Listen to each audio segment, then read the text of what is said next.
ฉันคือคนรวยจริงไม่ใช่แค่ฝันกระเป๋าตรงทุกวันคนเงินมาเต็มบ้านมีทั้งตังค์ในแบงค์แถมเงินสดเป็นล้านวันไหนเบื่อเงินเยอะก็เอาไปวางหน้าร้านไม่อยากจะอวดแต่จะบอกว่าจริงชีวิตชิวมากสบายใจจริงๆเงินทองไหลมาเป็นแม่น้ำเล็กน้อยฉันคนรวยตัวจริงไม่มีวันท้อถอยรวยไม่หยุดชุดไม่อยู่ทุกวันมีบัตรสีดำใบหนึ่งคู่โอนเงินไวเดี๋ยวมาไวใครว่าฉันจนโตโปรดเข้าใจไหม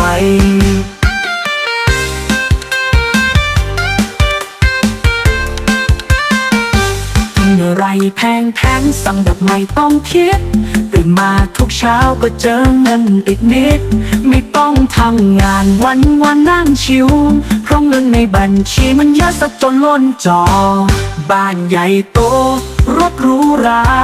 ใครจะสู้ฉันได้โปรดบอกมาชีวิตนี้สบายส่งบัตรเต็มกระเป๋าจะรวยไปถึงชาติหน้าเอาไปเลยทั้งเขา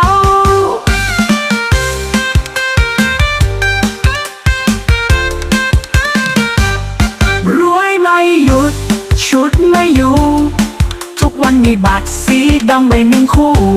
โอนเงินไวยังมาไวใครว่าฉันจนโตโปรดเข้าใจไหม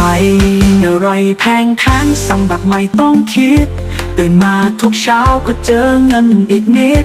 ไม่ต้องทำงานวันนั่งชิวเพราะเงินในบัญชีมันเยอะซะจนล้นจอบ้านใหญ่โตรถหรูหรา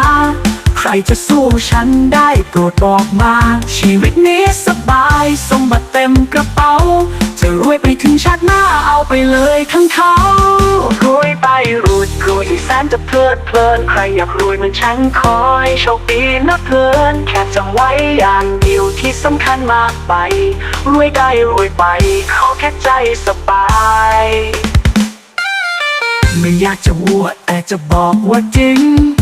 ชีวิตชิวมากสบายใจจริงๆเงินทองไหลมาเป็นแม่น้ำเล็กน้อยฉันคนรวยตัวจริงไม่มีวันท้อถอยรวยไม่หยุดชุดไม่อยู่ทุกวันมีบัตรสีดำใบหนึ่งคู่โอนเงินไวยังมาไวใครว่าฉันจนก็โปรดเข้าใจไหมอะไรแพงสั่งแบบไม่ต้องคิดตื่นมาทุกเช้าก็เจอเงินอีกนิดไม่ต้องทำงานวันนั่งชิวเพราะเงินในบัญชีมันเยอะซะจนล้นจอ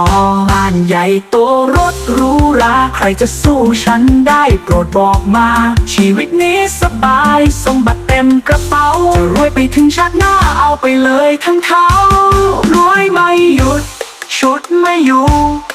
ทุกวันมีบัตรสีดำใบหนึ่งคู่โอนเงินไวยังมาไวใครว่าฉันจนโตโปรดเข้าใจไหมฉันคือคนรวยที่แสนจะเพลินใครอยากรวยเหมือนฉันขอให้โชคดีนะเพลินแค่จำไว้อย่างเดียวที่สำคัญมากไปรวยได้รวยไปขอแค่ใจสบาย